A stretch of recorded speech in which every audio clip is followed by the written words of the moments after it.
social media can be here a double-edged sword, as it is with almost all kinds of dimensions of human society. On the one hand, we can imagine that social media might really facilitate prevention or intervention, right? So if we have a situation that's unfolding, it's much easier now for those who are on the ground to be able to, say, post or to send text messages, to be able to communicate with the outside world, to say, here's something that's going on, we need to know about it, we need help, can you please help us? Those who are receiving those messages on the outside, particularly ordinary citizens, can start waging campaigns on Facebook, on Twitter, on other kinds of social media to raise awareness, to contact those in government who can respond in a kind of effective and timely way.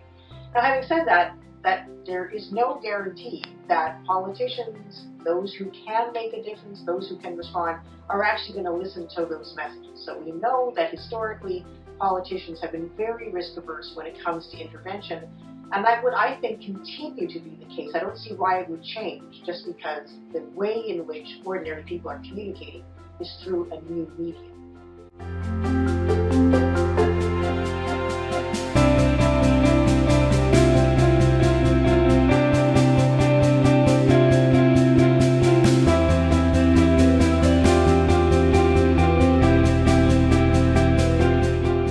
Social media could be used as a weapon against victims in the hands of perpetrators, right?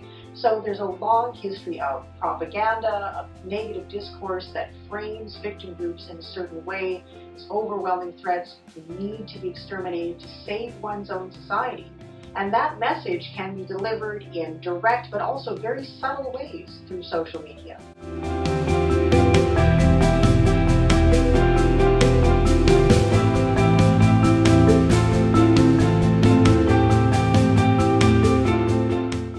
Imagine in the hands of perpetrators, that's a really direct way in which they can speak to their own citizens to get them to support a program of genocide, to demonize, to dehumanize the victim group. And so I think it's in some ways almost a wash, right? It can be something that can facilitate prevention, but it could also be something that will facilitate genocide itself.